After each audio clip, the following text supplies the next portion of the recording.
जय हिंद साथियों। आज हम बहुत ही इंपॉर्टेंट टॉपिक के बारे में बात करेंगे साथियों, वो है राजस्थान की हवेलियां। राजस्थान के अंदर कौन कौन सी हवेलियां, इसके बारे में आज अपन विस्तार पूर्वक चर्चा करेंगे और एक ही क्लास के अंदर पूरी की पूरी हवेलियां समाप्त हो जाएगी। आज से पहले आपने इस प्रकार की क्लास कभी किसी यूट्यूब चैनल पर नहीं देखी होगी और साथियों देखी भी होगी तो आपको शॉर्ट रूप से पढ़ाया होगा। आज अपन जो है हवेलियां उसके बारे में डिटेल से बात करेंगे। आप सभी चैनल पर नए हो तो चैनल को एक बार सब्सक्राइब कर लें और क्लास अच्छी लगे तो क्लास को शेयर भी कीजिएगा।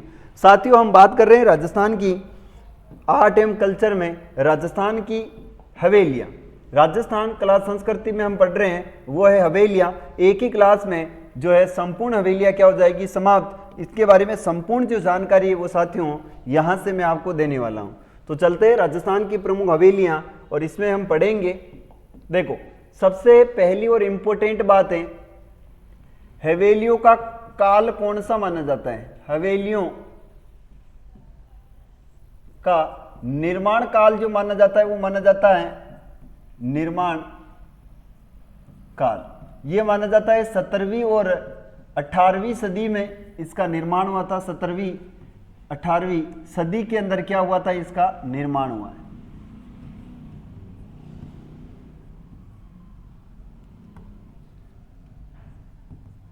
सदी 17वीं 18वीं सदी में हवेलियों का सर्वाधिक निर्माण कार्य शुरू किया गया था। अब यहां पर इंपॉर्टेंट बात है कि हवेलियां एक्चुअल में बनाते कौन है। हवेलियां जिसके पास पैसा होता है वही व्यक्ति हवेलियों का क्या करवाता है, निर्माण करवाता है। जिसके पास पैसे है ही नहीं, बेचारा पहले से ही फूंक मार मार के तिल बीन रहा है, तो वो क्या ही हवेलियां बना। तो याद रखना, सेठ साहूकारों के द्वारा सर्वाधिक हवेलियों का निर्माण करवाया गया था। हवेलियों का सर्वाधिक जो निर्माण है वो सेठ साहूकारों के द्वारा किया गया था। निर्माण सेठ साहूकारों के द्वारा करवाया गया था।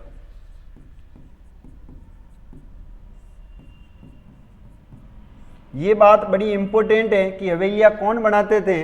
तो जिसके पास पैसा होता था वही व्यक्ति हवेलियों का क्या करवाता था, निर्माण करवाता। तो यहां पर सेठ और साहूकार है, इनके द्वारा हवेलियों का क्या करवाया गया था, निर्माण। बात करते हैं आगे, हवेलियां कहां की प्रसिद्ध है। शेखावाटी की क्या है, हवेलियां प्रसिद्ध है। शेखावाटी की कलात्मक हवेलियां प्रसिद्ध हैं। हवेलियां प्रसिद्ध, यानी शेखावाटी की कौन सी हवेलियां प्रसिद्ध हैं, कलात्मक हवेलियां। और शेखावाटी के लिए जो पूरा हवेलियों के लिए जो पूरा क्षेत्र जाना जाता है वो शेखावाटी ही है, क्योंकि शेखावाटी मात्र ऐसा क्षेत्र जिसमें सबसे ज्यादा हवेलियों का निर्माण कार्य हुआ है। और आगे हम बात करेंगे शेखावाटी में कौन कौन सी हवेलियां, आपको ही पता चल जाएगा कि शेखावाटी को जो है वो सर्वाधिक हवेलियों का निर्माता क्यों कहा जाता है, क्योंकि इनके अंदर सबसे ज्यादा हवेलियां बनी हुई। तो ये बात अपने को क्या है, याद रखनी है। आगे चलते हैं, हवेलियों के लिए प्रसिद्ध स्थान कौन सा हो जाएगा। हवेलियों के लिए प्रसिद्ध, याद रखना है, हवेलियों के लिए प्रसिद्ध स्थान और वो है चलो हवेलियों की नगरी कर देते हैं अपन। हवेलियों की नगरी किसे कहते हैं, हवेलियों की नगरी कहते हैं वो है अपना जैसलमेर। कौन सा हो जाएगा, जैसलमेर को हम हवेलियों की क्या कहते हैं, नगरी। और एक है झुंझुनू के अंदर एक तहसील पड़ती है जिसका नाम है नवलगढ़। इसको भी हवेलियों की क्या कहते हैं, नगरी कहते हैं। याद रखना, नवलगढ़ कहां पर है, तो ये याद रखना झुंझुनू के अंदर। कहां पर हो जाएगी नवलगढ़, झुंझुनू के अंदर।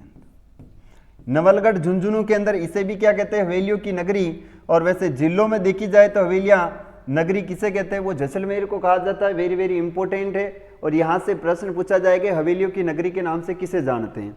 हवेलियां कहां की प्रसिद्ध है, तो शेखावाटी की हवेलियां प्रसिद्ध है, ये भी याद रखना। नेक्स्ट प्रश्न, शेखावाटी की क्या प्रसिद्ध है, हवेलियां प्रसिद्ध है। शेखावाटी की हवेलियां प्रसिद्ध है, हवेलियां प्रसिद्ध। और कोई प्रसिद्ध हो या ना हो, लेकिन शेखावाटी की क्या प्रसिद्ध है? हवेलियां। वैसे एजुकेशन के क्षेत्र में देखा जाए तो सबसे अच्छा जो माना जाता है क्षेत्र वो शेखावाटी ही है।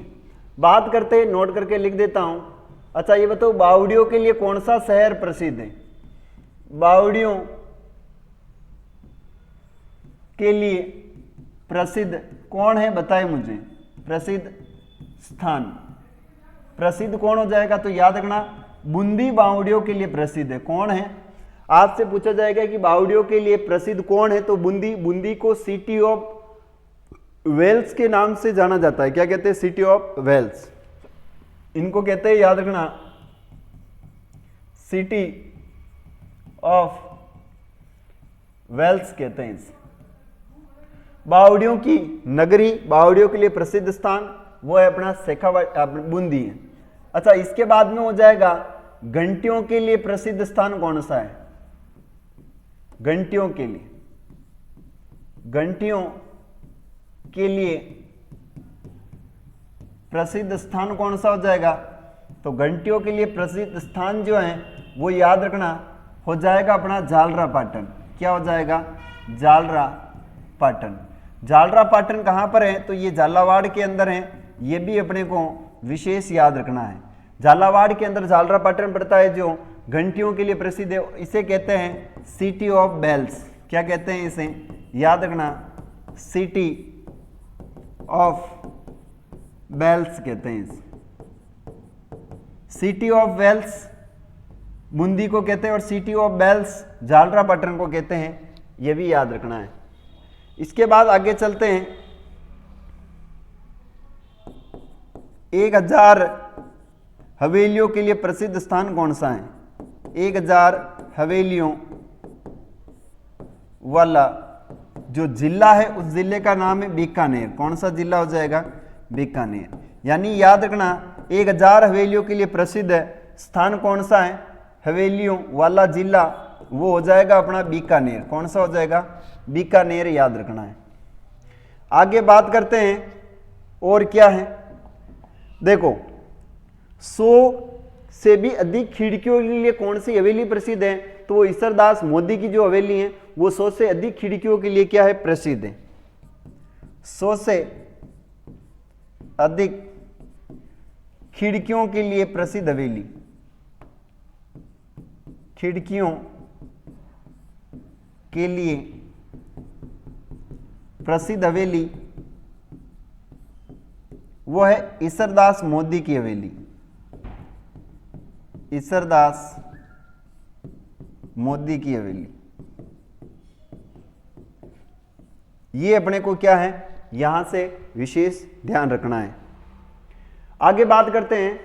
शेखावाटी की जो हवेली है वो चित्रकारिता के लिए प्रसिद्ध है। यह भी कभी प्रश्न पूछा जाएगा कि शेखावाटी की हवेलियां किसके लिए प्रसिद्ध हैं? शेखावाटी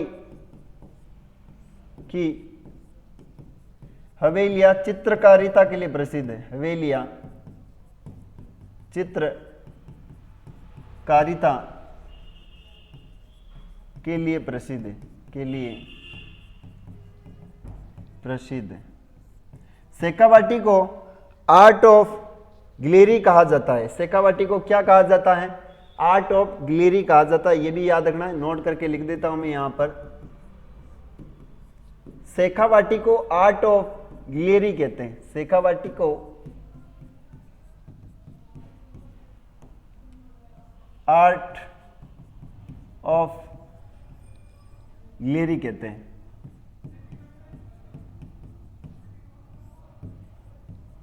आर्ट ऑफ ग्लेरी किसे कहते हैं? तो शेखावाटी को कहते हैं। याद रखना है। शेखावाटी की स्वर्ण नगरी किसे कहते हैं? यह भी प्रश्न आपसे पूछा जाएगा। शेखावाटी की स्वर्ण नगरी, शेखावाटी की स्वर्ण नगरी वो हो जाती है नवलगढ़। कौन सी हो जाएगी? नवलगढ़। नवलगढ़ कहां पर है? तो झुंझुनू में। नवलगढ़ झुंझुनू को क्या कहते हैं? इसे कहते हैं शेखावाटी की स्वर्ण नगरी। जबकि राजस्थान की स्वर्ण नगरी कौन सी हो जाएगी? तो याद रखना, राजस्थान की स्वर्ण नगरी वो हो जाएगी अपनी जैसलमेर। राजस्थान की स्वर्ण नगरी कौन है? तो जैसलमेर है।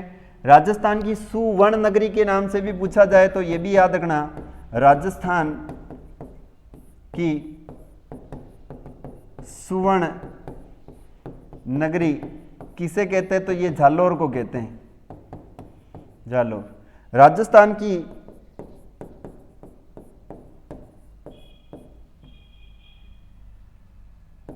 सूर्य नगरी किसे कहते हैं? ये भी याद रखना, सूर्य नगरी ये कहा जाता है जोधपुर को। किसे कहते हैं? जोधपुर को कहते हैं, जोधपुर। तो ये कुछ रिलेटेड प्रश्न हैं आपसे जो एक्चुअल में पूछा जाते हैं। एक बार अपन वापस रिवाइज करते हैं, अपन ने क्या पढ़ा है देखिएगा। हम बात करें राजस्थान की प्रमुख हवेलियां, हवेलियों का निर्माण काल 17 से 18वीं सदी में माना जाता है। हवेलियों का सर्वाधिक निर्माण सेठ साहूकारों के द्वारा करवाया गया था। शेखावाटी की कलात्मक हवेलियां प्रसिद्ध है। हवेलियों की नगरी जो है वो जैसलमेर और नवलगढ़ को कहा जाता है। आगे बात करी थी अपन ने, शेखावाटी की हवेलियां जो है वो प्रसिद्ध हैं, बावड़ियों के लिए प्रसिद्ध। बूंदी को सिटी ऑफ वेल्स के नाम से जानते हैं, ये भी आपको विशेष ध्यान रखना है। घंटियों का जो ये प्रसिद्ध शहर या घंटियों का शहर है वो किसे कहते हैं? तो झालरापाटन को कहते हैं। और बावड़ियों का शहर किसे कहते हैं? बूंदी को। सिटी ऑफ बेल्स के नाम से झालरापाटन को जानते हैं। 1000 हवेलियों वाला जिला बीकानेर है। 1000 हवेलियों के लिए प्रसिद्ध जिला उसका नाम बीकानेर है। और 100 से अधिक खिड़कियों के लिए प्रसिद्ध हवेली उसका नाम है ईश्वरदास मोदी की हवेली। इसके बाद में देखा था शेखावाटी की हवेलियां चित्रकारिता के लिए प्रसिद्ध है। शेखावाटी को आर्ट ऑफ गिलेरी कहते हैं। शेखावाटी की स्वर्ण नगरी नवलगढ़ झुंझुनू है। और राजस्थान की स्वर्ण नगरी जैसलमेर है। राजस्थान की सुवर्ण नगरी जालोर है। राजस्थान की सूर्य नगरी जो है वो जोधपुर है। ये आपको विशेष ध्यान रखना है। चलिए आगे बात करते हैं और क्या है। देखियो हवेलियां बनाने वाले कारीगर कहां के प्रसिद्ध हैं? पहले लिख लेते हैं हवेलियां बनाने वाले कारीगर को क्या कहते हैं? वाले कारीगर को कहते हैं चेजारा। क्या कहते हैं? चेजारा कहते हैं। क्या कहते हैं? याद रखना, चेजारा कहते हैं। हवेलियां बनाने वाले कारीगर को क्या कहते हैं? चेजारा। और बावड़िया बनाने वाले व्यक्ति को क्या कहते हैं? तो कागरिया कहते हैं। यहां पर नोट करके लिख देता हूं मैं, बावड़ियां बनाने वाले व्यक्ति को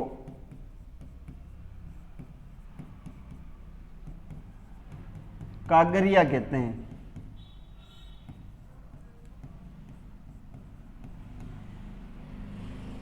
चलिए अब हम बात करेंगे राजस्थान की प्रमुख हवेलियां। क्या पढ़ेंगे अपन? राजस्थान की प्रमुख हवेलियों के बारे में हम चर्चा करेंगे। राजस्थान की हवेलियां कौन कौन सी हैं उसके बारे में अपने को पढ़ना है। बहुत शानदार टॉपिक है प्यारे विद्यार्थियों, और इससे बेहतर आपको कभी भी एग्जाम में कुछ भी नहीं पूछा जाएगा तो ये रट्टे लगा लेना, याद कर लेना, क्योंकि इससे बाहर और इससे ज़्यादा कभी एग्जामिनर के द्वारा कुछ भी नहीं पूछा जाता है। जो भी विद्यार्थी लाइव जुड़े हुए हैं वो कमेंट जरूर करें कि ये जो क्लास है आपके लिए रामबाण साबित होने वाली है, और अच्छी लग रही हो तो कमेंट भी करें आप साथ साथ, ताकि हमारा मनोबल बढ़े। तो चलिए बात करते हैं राजस्थान की हवेलियों में। सबसे पहली हवेलियां हम देखेंगे वो है जैसलमेर की हवेलियां। किसकी बात करेंगे अपन? जैसलमेर की हवेलियों के बारे में बात करेंगे। जैसलमेर की हवेलियां देखो इसमें कौन कौन सी हवेलियां पढ़नी है। जैसे पटुओं की हवेली हो जाएगी, जैसे सालिम सिंह की हवेली है, जैसे नतमल की हवेली है, जैसे सोडो की हवेली है, जैसे ईसरलाल जी की हवेली है। ये प्रमुख हवेलियां हमें क्या करनी पड़ेगी? पढ़नी पड़ेगी। तो सबसे पहली हवेली है जिसको हम पढ़ेंगे वो है पटुओं की हवेली। पटुओं की हवेली ये कहां पर है? तो जैसलमेर में, याद रखना। इसके निर्माण की बात आती है।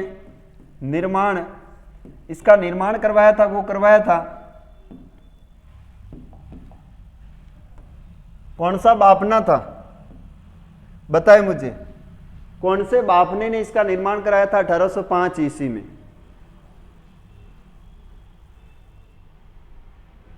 कमेंट करें, कौन सा बापना था जिसने इसका निर्माण करवाया है?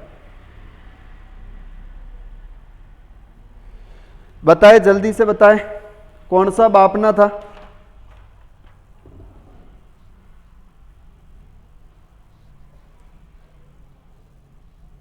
चलिए, इसका निर्माण 1805 में 5 ईस्वी में एक नाम था गुमान सिंह बाफना। कौन सा नाम था?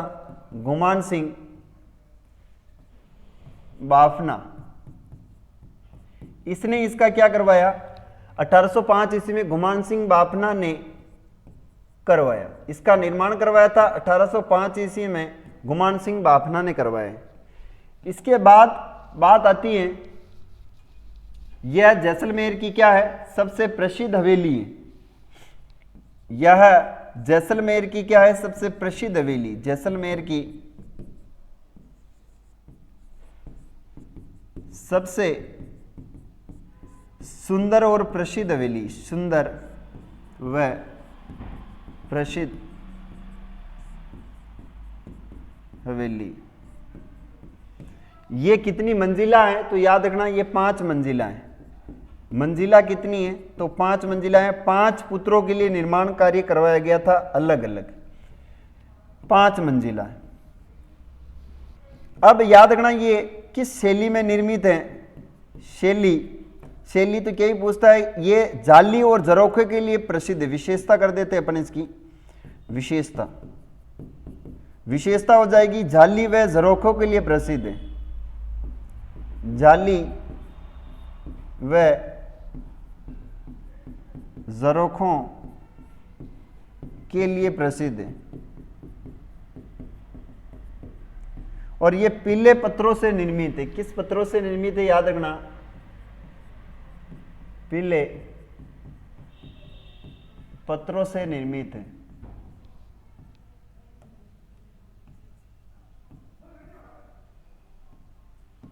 पीले पत्थरों से निर्मित है। ठीक है जी, बहुत ही शानदार है, इंपॉर्टेंट है, याद रखना है। तो ये हो जाती है अपनी क्या है? पटवों की हवेली, वो याद रखना है। ठीक है जी, कमेंट कीजिए। किसी के कमेंट आ नहीं रहे हैं मेरे पास, कमेंट करते रहे। आप लोगों के लिए ही ये क्लासें लगा रखी है साथियों, इम्पोर्टेंट है। इसलिए मैं आपको जो टॉपिक करवा रहा हूँ उसमें मैंने आपको पहले बावड़ियाँ करवाई थी, फिर उसके बाद में मैंने आपको छतरियाँ कराई हैं, और छतरियों के बाद अपन आज हवेलियाँ लेकर आए हैं। तो इम्पोर्टेंट है, याद रखिए। अगर छतरियाँ नहीं हुई होगी तो भी छतरियाँ करवा देंगे, ठीक है ना? कि कौन सी छतरी कहाँ पर बनी हुई है वो वीडियो भी अपलोड करके डाल देंगे। चलिए आगे बात करते हैं। दूसरी हवेली, उसका नाम है सालिम सिंह की हवेली। दूसरी हवेली जिसका नाम है सालिम सिंह की हवेली।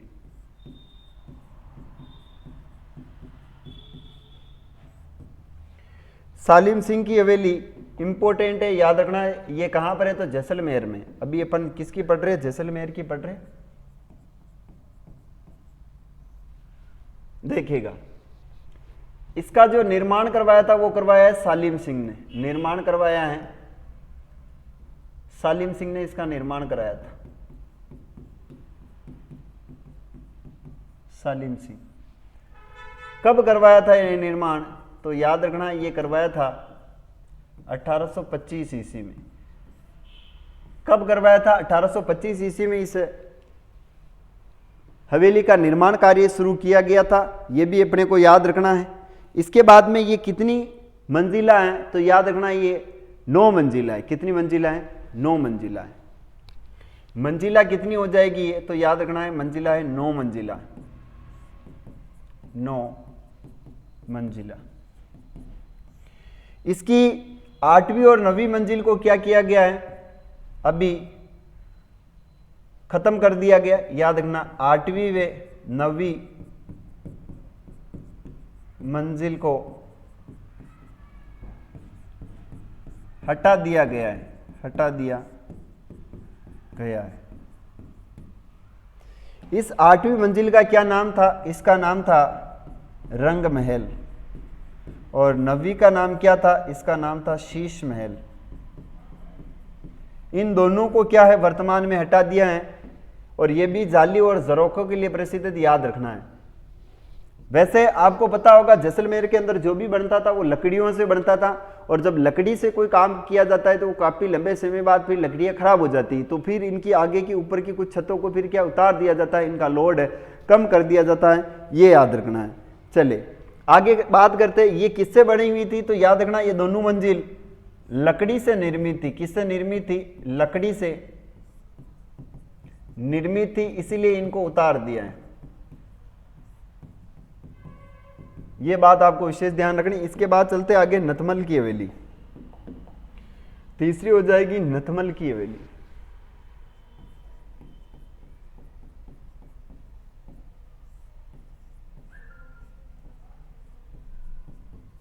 नथमल की हवेली ये कहां पर है? तो ये भी जैसलमेर के अंदर है।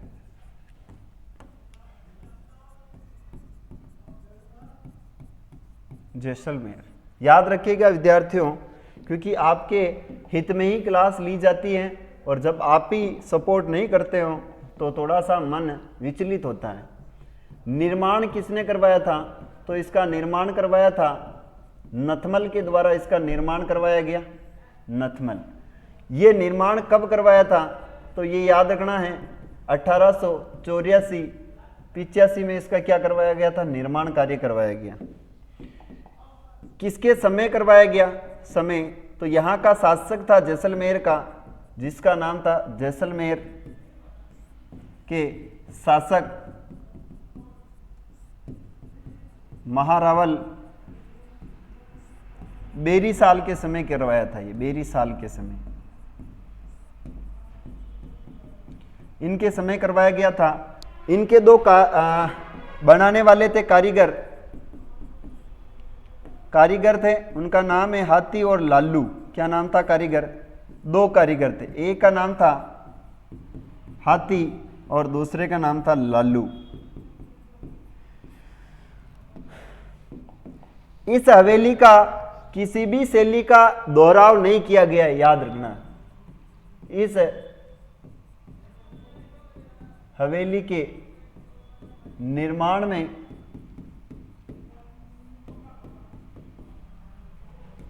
किसी भी शैली का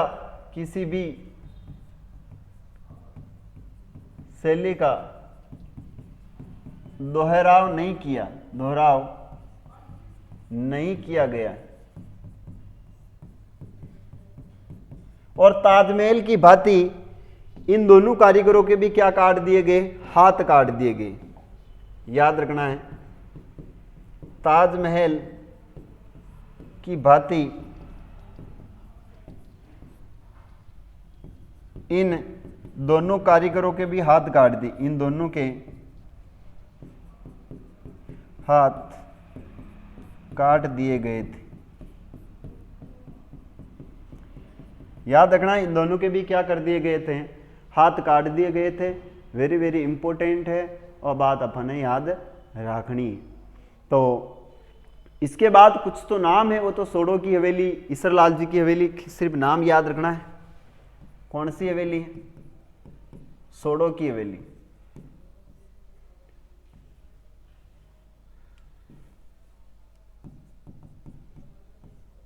सोडो की हवेली कहाँ पर है? तो जैसलमेर में है। और एक हवेली है ईसरलाल जी की हवेली।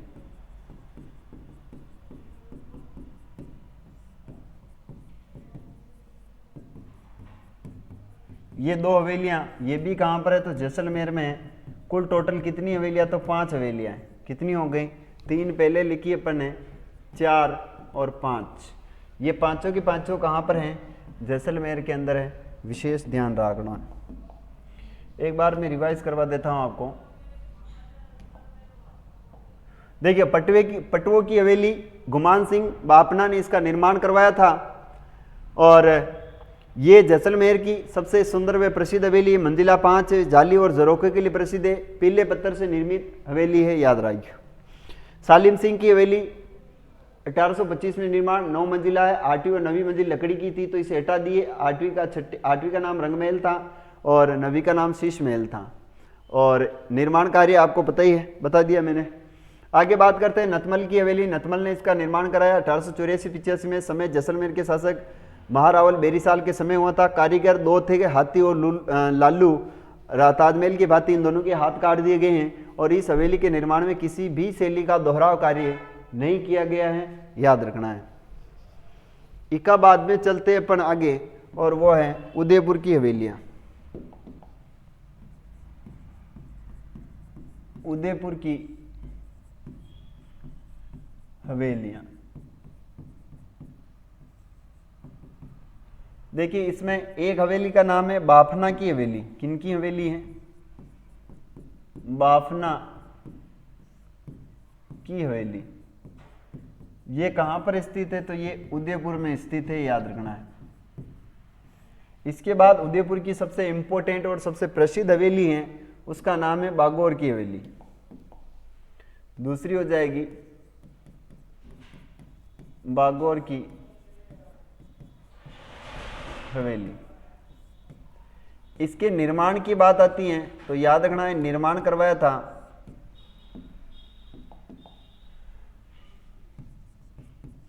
अमरचंद बड़वा ने इसका निर्माण करवाया। अमरचंद बड़वा द्वारा इसका क्या करवाया गया था? निर्माण। ये प्रधानमंत्री थे अपने मेवाड़ के, याद रखना। मेवाड़ के क्या थे ये? मेवाड़ के प्रधानमंत्री थे। कब तक थे? तो 1751 से लेकर 1775 तक ये प्रधानमंत्री थे, याद रखना है। विश्व की यहां पर सबसे बड़ी पगड़ी रखी हुई है। विश्व की सबसे बड़ी यहां पर क्या रखी हुई है? सबसे बड़ी पगड़ी रखी हुई है। पगड़ी रखी हुई है, ये भी याद रखना। ये हवेली कहां पर बनी हुई? तो पिछोला झील के किनारे बनी हुई है। पिछोला झील के किनारे, पिछोला झील के किनारे बनी हुई है, याद रखना है। विश्व की सबसे बड़ी पगड़ी रखी हुई है। इसे पगड़ियों का संग्रहालय कहते हैं। क्या कहते हैं? पगड़ियों का संग्रहालय कहते हैं इसे। संग्रहालय, संग्रहालय कहते हैं इसे। कठपुतली का संग्रहालय भी कहते हैं, याद रखना। बागौर की हवेली को कठपुतलियों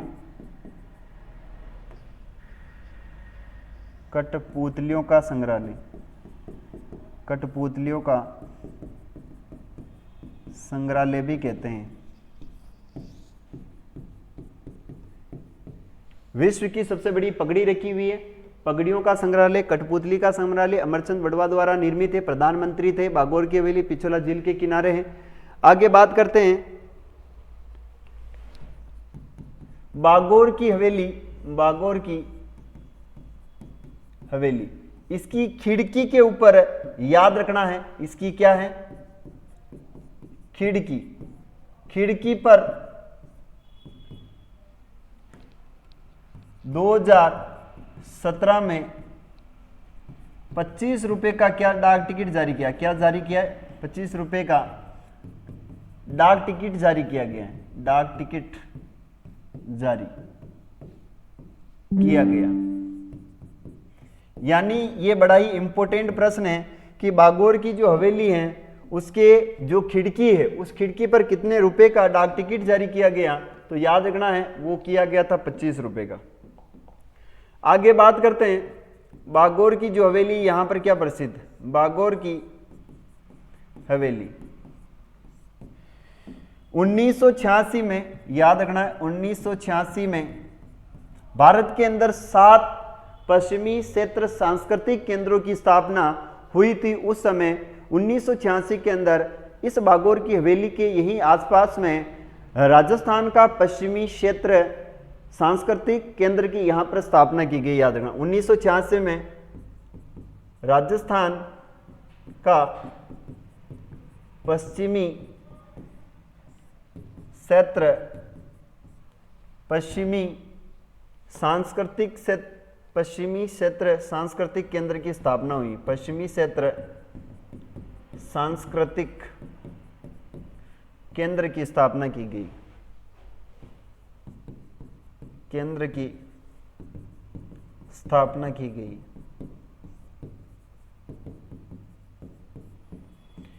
ये अपनी क्या हो जाती हैं, उदयपुर की प्रमुख हवेलियां भी समाप्त हो जाती है। तो कौन सी थी? एक का नाम है बाफना की हवेली और बागौर की हवेली पिछोला झील के किनारे, निर्माण अमरचंद बड़वा द्वारा, मेवाड़ के प्रधानमंत्री रहे थे 1751-1775। विश्व की सबसे बड़ी पगड़ी रखी हुई है, पगड़ियों का संग्रहालय कहते हैं, कठपुतलियों का संग्रहालय कहते हैं।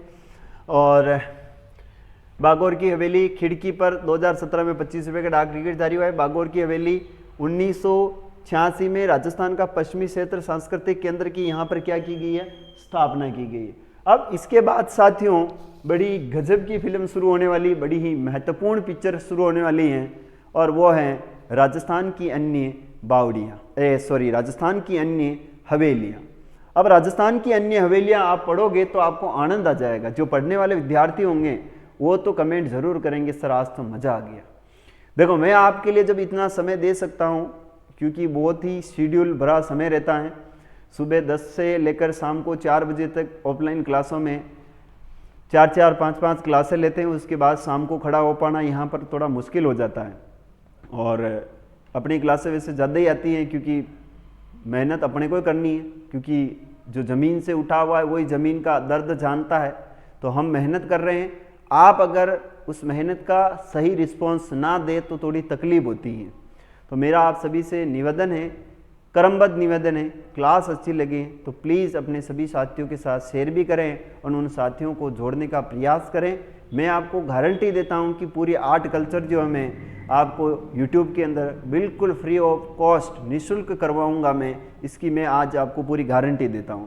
साथियों आगे अन्य जो हवेलियां हैं वो ऑलरेडी लिखी हुई है, उसका एक रीज़न है, क्योंकि इतनी सारी हवेलियाँ हैं कि उनको आप लोगों को रटाना और लिखना इतना टाइम वेस्ट हो जाता है जिसकी कोई हद नहीं, क्योंकि एक एक नाम है उनका और वहीं से बहुत सारे प्रश्न पूछे जाते हैं। तो आप आराम से बैठ के पेन कॉपी ले लेना, आराम से वीडियो को नोट कर लेना और अपनी नोटबुक में उतार लेना। आगे की बात आगे करते हैं। सबसे पहली जो स्लाइड आएगी साथियों वो है आपके सामने जोधपुर की हवेलियाँ। सबसे पहले हम बात करेंगे वो है अपने जोधपुर की हवेलियाँ। और आप सभी जानते हो पढ़ाने का सबसे बेस्ट तरीका है कि सारी की सारी जो जानकारियाँ हैं उसे एक जगह पर दे दी जाए तो बच्चे कभी भी भ्रमित नहीं होते। अब इनमें नाम है, मैं क्या लिखूँ? मैं लिखूँगा तो इसमें टाइम वेस्ट हो जाएगा, सीधी सी बात। देखो, बड़े मियाँ पाल रखे थे पोखरण में 25 बार। बड़े मियाँ की हवेली है, पाल हवेली है, राखी हवेली है, पोखरण हवेली और 25 हवेली है। बड़े मियाँ ने पाल राखी थी पोखरण को 25 बार। बड़े मियाँ ने पाल राखी थी पोखरण को 25 बार। बड़े मियाँ ने पाल राखी थी पोखरण को 25 बार। बड़े मियाँ की हवेली, पाल की हवेली, राखी की हवेली, पोखरण की हवेली और 25 हवेली। इसके बाद में है पुष्य नक्षत्र हवेली और IMP कर लेना। राजस्थान की एकमात्र हवेली है जिसका निर्माण पुष्य नक्षत्र में हुआ है और इस हवेली का निर्माण जो है जसवंत सिंह सेकंड थे, जिनके शासनकाल में जो है साथियों करवाया गया था। उस व्यक्ति का नाम था भूरेलाल जोशी। भूरेलाल जोशी के द्वारा इसका निर्माण कार्य किया गया था, ये बात याद रखना। एकमात्र ऐसी हवेली जिसका निर्माण पुष्य नक्षत्र में हुआ है। कहते हैं ना, पुष्य नक्षत्र में जन्म लेना बड़ा ही सौभाग्य और बड़ा ही महत्वपूर्ण माना जाता है, याद रखना। उसके बाद में आसोप हवेली और ये आपकी जोधपुर की क्या हो जाती है, हवेलियां समाप्त। साथियों पढ़ने का एक शेड्यूल होना चाहिए, पढ़ने का एक तरीका होना चाहिए, तो ही पढ़ने में मजा आता है, अन्यथा पढ़ने में और पढ़ाने में मजा नहीं आता। तो याद रखना। आगे चलते हैं, वो है फलोदी जिला। कौन सा जिला है? फलोदी के अंदर भी कौन कौन सी है? तो अमरचंद कोचर की हवेली, फूलचंद घोलछा की हवेली, संगीदास थानवी की हवेली और लालचंद टड्डा की हवेली। देखो, अमरचंद, फूलचंद, लालचंद। अब यहां पर चंद चंद से भी अपन याद रख सकते हैं, वैसे इतना ज्यादा प्रश्न कभी इनसे पूछे नहीं जाते, लेकिन फिर भी अगर याद रखना हो तो आराम से याद रख सकते हैं कि अमरचंद कोचर की हवेली, फूलचंद गोलछा की हवेली, सांगीदास थानवी की हवेली और लालचंद टड्डा की हवेली, ये सारी की सारी कहां पर है? तो फलोदी जिले के अंदर, जो राजस्थान का एक नवीनतम जिला है। अच्छा ये बताओ आप मुझे, फलोदी के अंदर कोई नदी बहती है कि नहीं बहती है? फलोदी में कोई नदी बहती है या नहीं?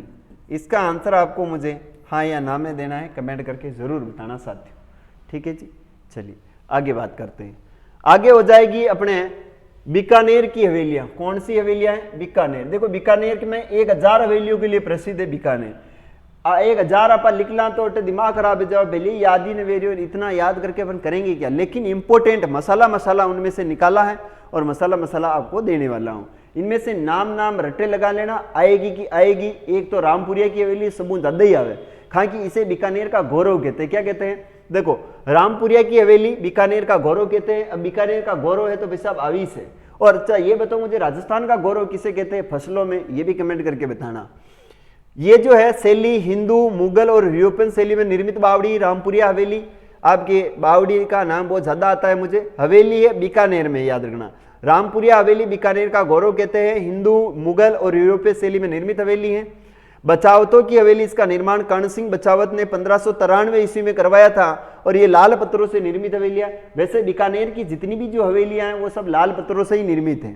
पीले पत्थरों से निर्मित हवेलियां जैसलमेर की हो जाएगी, लाल पत्थरों से निर्मित बीकानेर की हो जाएगी, क्योंकि आप जानते हो कि बीकानेर के अंदर लाल पत्थर निकलता है। वैसे रेड स्टोन सिटी के नाम से अपन किसे जानते हैं, ये भी कमेंट करके बताएं। अच्छा ये बताना आप मुझे, रेड स्टोन सिटी के नाम से किसे जानते हैं? Red stone city, red stone city के नाम से किसे जानते हैं, ये भी कमेंट करके बताना है। लेकिन लाल पत्थर के लिए ये जो है अपना बीकानेर प्रसिद्ध हो जाता है, क्योंकि दुर्ग भी बना है आपका जूनागढ़ दुर्ग, वो भी लाल पत्थरों से निर्मित है, वो याद रखना। अब यहां पर बचावतों की होगी। इसके बाद में मोहता हवेली है। मोहता के बाद डांगा हवेली, कोठारी हवेली, चांदमल टड्डा की हवेली, गुलेछो की हवेली, सेठिया की हवेली और मुंदड़ा की हवेली। ये प्रमुख जो हवेलियां ये कहां पर स्थित है? बीकानेर में। देखो मुंदड़ा की हवेली, सेठियों की हवेली, गलेछो की हवेली, चांदमल जी की हवेली है, कोठारी की हवेली है, डांगा की हवेली है और मोहता की हवेली है, और बचावतों की हवेली और रामपुरिया की हवेली। रामपुरिया की हवेली, बचावतों की हवेली, मोहता की हवेली, कोठारी जी की हवेली, डांगा हवेली, चांदमल टड्डा की हवेली, गुलेछो की हवेली, सेठिया की हवेली और मुंदड़ा की हवेली। कैसे भी अपने को याद रखना है, ये नाम बड़े इंपॉर्टेंट है। तो वापस एक बार दोहरान, मुंदड़ा की हवेली, सेठियों की हवेली, गुलेछो की हवेली, चांदमल टड्डा की हवेली, कोठारी हवेली, डांगा हवेली, मोहता हवेली, बचावतों की हवेली और रामपुरिया की हवेली। ये प्रसिद्ध हवेलियां कहाँ की है? तो बीकानेर की है। रट्टे लगा लेना, याद कर लेना, छाप लेना। आगे चलते हैं और आगे है चित्तौड़गढ़ की। गढ़ तो गढ़ चित्तौड़गढ़ बाकी सब गढ़ैया। गढ़ तो गढ़ चित्तौड़गढ़ बाकी सब गढ़ैया। दुर्गों में एकमात्र ऐसा दुर्ग है जो सबसे ज्यादा श्रेष्ठ माना जाता है, और राजस्थान का गौरव हम चित्तौड़ को कहते हैं, याद रखना। राजस्थान का गौरव किसे कहते हैं? तो चित्तौड़ को कहा जाता है। राजस्थान का जो गौरव है वो किसे कहते हैं? तो चित्तौड़ को कहते हैं। गौरव याद रखना है किसे कहते हैं? तो माँ का चित्तौड़गढ़ ने खेवे, आपड़ा चित्तौड़गढ़। मैंने आपसे प्रश्न पूछा था कि फसलों में राजस्थान का गौरव किसे कहते हैं, बताना मुझे। चित्तौड़गढ़ में भामाशाह हुए, सीधी सी बात है चित्तौड़गढ़ में हवेली। जयमल भत्ता की हवेली, सीधी सी बात चित्तौड़गढ़ में। रणमल की हवेली, रणमल भाई साहब ये जो हंसाबाई का भाई था यहाँ पर आ गया था, इसकी भी हवेली बना दी थी यहाँ पर। मामा जी हटाका तो बनानी पड़े बेचारा की। बारमली ने खेर कुंभा द्वारा जहर दे दिया गया था, अतरोग तो करी से कहां पा। पुरोहित भाई साहब बामण की हवेली, पुरोहित साहब बड़े ज्यादा रहते थे। सलुम्बर ठिकाने की हवेली चित्तौड़गढ़ में। रामपुरा ठिकाने की हवेली चित्तौड़गढ़ में। इसको आईएमपी कर लेना, क्योंकि बहुत सारे विद्यार्थी इसको सलुम्बर करके आ जाते हैं जो सलुम्बर में नहीं है। सलुम्बर ठिकाने की हवेली चित्तौड़गढ़ दुर्ग के अंदर बनी हुई। ये सारी की सारी जो हवेलियां हैं ये सारी की सारी चित्तौड़गढ़ दुर्ग में। कहां पर है ये सारी की सारी? तो याद रखना ये सारी की सारी चित्तौड़गढ़ दुर्ग में। चित्तौड़गढ़, गढ़ तो गढ़ चित्तौड़गढ़ बाकी सब गढ़ैया, चित्तौड़गढ़ दुर्ग में स्थित है, याद रखना है। इसके बाद आगे चलते हैं और वो है अपना कोटा संभाग। देखो यहां पर कुछ मैंने संभाग भी लिए, क्योंकि पढ़ ला नहीं पढ़नो अपन तो रट्ठा लगाना, क्योंकि विद्यार्थी का वही काम है जितना ज्यादा हो सके रट्टे लगाओ, याद कर लो, घोल के पीजो, छाप लो, लिख लिख के याद करो, रट्टे लगा लगा के अपने को घोल बटोल करके पीना है कुल मिला के। अरे बड़े बड़े देवता कहाँ पर है रे? अरे बड़े बड़े देवता कोटा के अंदर है रे। बड़े देवता की हवेली कहाँ पर है? कोटा के अंदर है। बड़े बड़े झुग्गे थे कोटा को झुकाने में। झाला झालिम सिंह आपको पता है कोटा का ये जो सूबेदार बना रखा था इसको, और फिर इसके बाद में ये कोटा अंग्रेजों के साथ में मिलकर झालावाड़ चला जाता है। और कहते हैं कि झालावाड़ के अंदर इसने झाला चौहानों की एक अलग से शाखा बढ़ाई थी, जानते हो, ये कोटा से अलग हुआ। इसका पुत्र था मदन सिंह झाला, जिसने 1838 के अंदर झालावाड़ के अंदर है झाला शाखाओं की स्थापना करके झालावाड़ की स्थापना करी थी। झालाओं की हवेली, ये झाला झालिम सिंह की हवेली कोटा में, और झालाओं की जो हवेली है ये याद रखना शेरगढ़ बारा के अंदर। कहां पर है? शेरगढ़ बारा में। और दीवान साहब की हवेली ये है झालावाड़। अच्छा ये बताओ दीवान साहब की जो दरगाह है वो कहां पर है? नोट करके लिख देता हूं, दीवान साहब की दरगाह। दीवान साहब की दरगाह कहां पर है? साहब की दरगाह, ये दीवान साहब की दरगाह है कपासन के अंदर है, चित्तौड़गढ़ में। कहां पर है? कपासन चित्तौड़गढ़। याद रखना कपासन चित्तौड़गढ़ में दीवान साहब की क्या है? दरगाह है, जहां पर हिंदू मुस्लिम दोनों ही धर्म के लोग यहां पर जाते हैं और बड़ा अच्छा महत्व माना जाता है इनका, याद रखना है। इनके बाद आगे चलते हैं और वो है जयपुर जिले की हवेलियां। जयपुर जिले की हवेलियां, एक तो है धाबाई की हवेली, याद रखना ये जयपुर शहर के अंदर है। एक धाबाई आपने सुना होगा कि 84 खंभों की जो छतरी बनाई थी उमेश सिंह ने, वो बनाई थी अपनी अनिरुद्ध सिंह ने या उमेश सिंह ने। अच्छा उमेश सिंह था, अनिरुद्ध सिंह था, ये क्लियर करके बताए। अनिरुद्ध सिंह की पत्नी लाड कंवर नाथावती, जिसने रानी जी की बावड़ी का निर्माण करवाया था। अच्छा तो अनिरुद्ध सिंह ने धाबाई देवा की याद में 84 खंभों की छतरी का निर्माण करवाया था बूंदी के अंदर, याद रखना। नटाणी की हवेली, नटाणी, अरे नट मत रे, नटाणी हर काम में नटती थी, ये जयपुर शहर के अंदर है। पुरोहित, यहाँ पर पुरोहित प्रताप नारायण आ गया, तो ये हवेली कहाँ पर? जयपुर में। बाकी पुरोहित की हवेली चित्तौड़गढ़ में है। रत्नाकर भट्ट की हवेली, रत्नाकर भट्ट पुंडरी की हवेली, ये कहाँ पर है? तो ये जयपुर के अंदर है, याद रखना, रत्नाकर भट्ट पुंडरी की हवेली। इसके बाद में आगे चलते हैं, आगे किसी हवेलियां हैं? ओहो आगे तो आ गया शेखावाटी में प्रवेश कर गए अपन। देख लो भाई साहब, शेखावाटी की हवेलियां थे, रट्टा लगा लो, याद कर लो, घनी आमटी हवेलियां हैं, किसी भी प्रश्न तो पूछ सके हैं। थाका लिया इतनी शानदार क्लास लेने आयो हूँ, कम से कम थोड़ी तारीफ, थोड़ा सा कमेंट, थोड़ी सी शेयर, थोड़ा सा सब्सक्राइबर तो दे दिया करो रे। थाका लिया रात अंदर मेहनत कराए, थाका लिया रात अंदर माता पच्ची कराए, माँ के कई चाह रही हो, माँ के सब्सक्राइबर चाह रहे हैं, और थाका कई चाह रही हो, मीटर चाह रही हो। सीधी सी बात, आप भी लालची, हम भी लालची, हम पैसे नहीं ले रहे, हम तो सब्सक्राइबर चाहिए हमें तो। चलिए आगे बात करते हैं सिक्कर की हवेलियों में। सबसे पहली हवेली है ताराचंद रुइया की हवेली। ताराचंद रुइया की हवेली कहां पर है? तो रामगढ़ सिक्कर में। देखो ये बार बार में स्थान लगा रखे इनके आगे, तो वो विशेष याद रखना है। ताराचंद रुइया की हवेली रामगढ़ सिक्कर में है।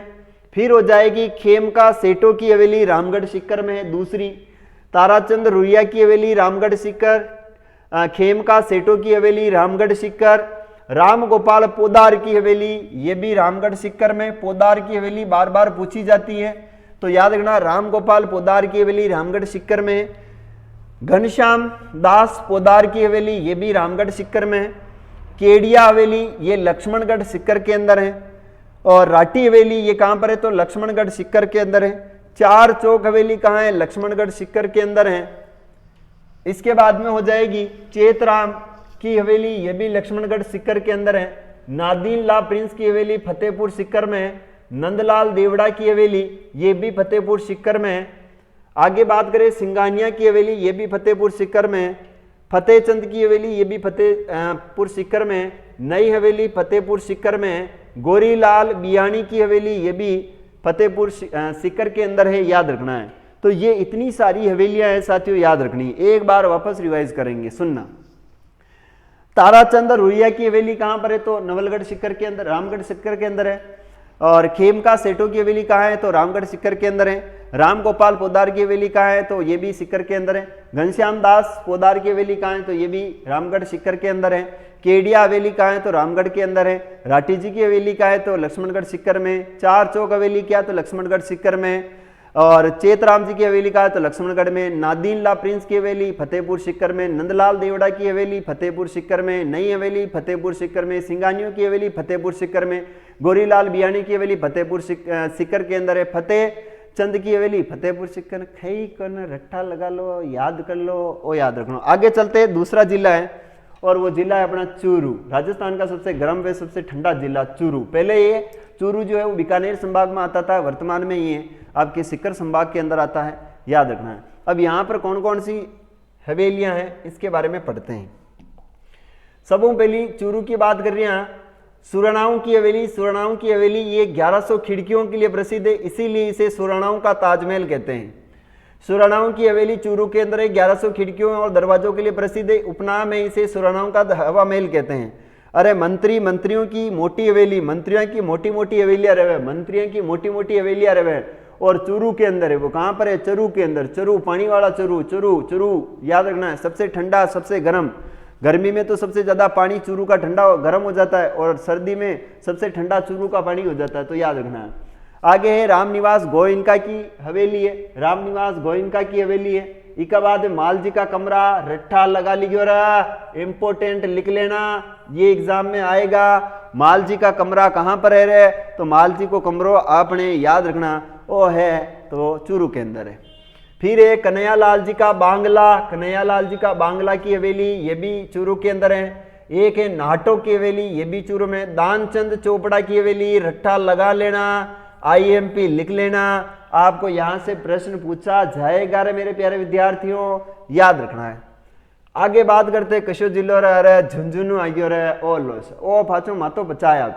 अटे घनी आमटी हवेलियां, अटे घनी आमटी, ये तीनों चारों जो जिले है शेखावाटी के, इसमें बहुत सारी हवेलियां हैं, समझो। टीबड़े वालों की हवेली, टीबड़े वालों की हवेली, टी बड़े झुंझुनू, टी बड़े झुंझुनू याद रखना। टीबड़े वालों की हवेली का है, झुंझुनू के अंदर है। ईसरदास मोदी की हवेली जो 100 से अधिक खिड़कियों के लिए प्रसिद्ध है। ईसरदास मोदी की हवेली जो कि 100 से अधिक खिड़कियों के लिए प्रसिद्ध है, वो भी झुंझुनू के अंदर है। सोने चांदी की हवेली महनसर सिक्कर झुंझुनू के अंदर है। केजरीवाल की जो हवेली है वो भी अलसीसर गांव जो अपने झुंझुनू के अंदर पड़ता है। सीताराम संगीतिया की हवेली झुंझुनू में है। सेठ हीरालाल बनारसी लाल की हवेली, सेठ हीरालाल बनारसी लाल की हवेली, ये भी बिशाऊ आपकी झुंझुनू में है। नाथूराम पोदार की हवेली, ये भी बिशाऊ अपने झुंझुनू के अंदर है। इकाबाद में पोदार की हवेली बिसाऊ झुंझुनू में। बघेरियों की हवेली नवलगढ़ के अंदर है। भक्तों की हवेली नवलगढ़ के अंदर है। रूप निवास की हवेली नवलगढ़ के अंदर है। राधा कृष्ण की हवेली मुकंदगंज के अंदर है, वो याद रखना। एक बार वापस बता देते हैं, कई है देखो। टीबड़े की हवेली, ईसरदास मोदी की हवेली 100 से अधिक खिड़कियों के लिए प्रसिद्ध है। सोने चांदी की हवेली मैनसर में झुंझुनू में। केजरीवाल की जो है अलसीसर झुंझुनू में है। सीताराम संगीते की हवेली वो झुंझुनू में है। सेठ हीरालाल बनारसी लाल की हवेली बिसाऊ झुंझुनू में है। नाथूराम पोदार की हवेली बिसाऊ झुंझुनू में है। पोदार की हवेली बिसाऊ झुंझुनू में है। बघेरियों की हवेली नवलगढ़ जो झुंझुनू में है। भक्तों की हवेली नवलगढ़ के अंदर है। और रूप निवास की हवेली नवलगढ़ के अंदर है। राधा कृष्ण की हवेली मुकंदगढ़ झुंझुनू के अंदर है। आगे रामनाथ गोयनका की हवेली मंडावा में है। शिवनाथ गोयनका की हवेली मंडावा झुंझुनू में है। सरापाओं की हवेली मंडावा झुंझुनू के अंदर है। बिरला हवेली पिलानी झुंझुनू के अंदर है। बागड़ियों की हवेली चिड़ावा, और चिड़ावा कहां पर है, तो झुंझुनू में। अच्छा ये बताओ चिड़ावा का गांधी किसे कहते हैं? चिड़ाओं का गांधी किसे कहते हैं? चिड़ाओं का गांधी बताओ मुझे कौन है, तो याद रखना प्यारे लाल भैया है। प्यारे लाल भैया को क्या कहते हैं? चिड़ावा का गांधी कहते हैं, याद रखना। पंसारी हवेली कहां पर है, तो ये एक ही हवेली है जो नीमका थाना के अंदर है। पंसारी हवेली ये नीमका थाना के अंदर है, याद रखना है। और अटो इंपॉर्टेंट प्रश्न आ जाए, पंसारी की हवेली कहां पर है, इसको भी रट्ठे लगा लेना, ठीक है जी, बिल्कुल सर। आगे चलो, आगे बात करते हैं। और आगे तो खई कोई नहीं, अब मैं एक आदि और लिख दूं। देखो संत धन्ना की संत धन्ना की जो छतरी है वो बताए मुझे कहां पर है। ये तो थोड़ा नोट वाला है क्योंकि यहां से प्रश्न पूछा जाता है। संत धन्ना की छतरी है वो कहां पर है, तो ये याद रखना टोंक के अंदर है। एक प्रश्न यहां से बार बार पूछा जाता है, वो है सुनेरी कोठी कहां पर है। सुनेरी कोठी, सुनेरी कोठी कहां पर है, तो याद रखना सुनेरी कोठी ये भी टोंक के अंदर है। कहां पर है, सुनेरी कोठी टोंक के अंदर है। इसके बाद संत पीपा की छतरी, पीपा का मंदिर, पीपा की गुफा, वे तो सब रट्ठा लगाया था का विद्यार्थी हो, वो याद रखना। और अपनी क्लास को आज अपन अटई कही कह रहा, आगे कही कोई नहीं, सब बस यहीं पर अपनी क्लास समाप्त होती है। तो प्यारे विद्यार्थियों, आप मुझे बताएं आज की क्लास आपको कैसी लगी। आज की क्लास आपको कैसी लगी इसके बारे में मुझे कमेंट करके जरूर बताएं। और अगर आप मुझसे संपर्क करना चाहते हो तो भाई साहब आप मुझसे संपर्क कर सकते हो। अरे मैंने संपर्क लिखवा दे रहे, संपर्क करने के लिए 88 900 86 708 पर फ़ोन करके कोई भी जानकारी ले सकते हो। किसी भी प्रकार की आपको डाउट, किसी भी प्रकार का कोई क्लियर करना हो तो इस नंबर पर आप संपर्क कर सकते हैं। इस पर हम एनी टाइम अवेलेबल रहते हैं। ठीक है जी, तो मिलेंगे किसी अगली क्लास में। आगे अपन जो क्लास लेकर आएंगे वो राजस्थान का नृत्य लेकर आएंगे। साथियों मैं आपको अभी बता देता हूँ, हम पढ़ेंगे आगे ऐसे ही, वो पढ़ेंगे राजस्थान के नृत्य। क्या पढ़ेंगे, राजस्थान के नृत्य पढ़ेंगे, बड़े ही गजब के नाचते जाएंगे और पढ़ेंगे। तो ये क्लास कैसी लगी कमेंट करके जरूर बताएं। मिलेंगे साथियों अगली क्लास में, तब तक के लिए जय हिंद जय भारत।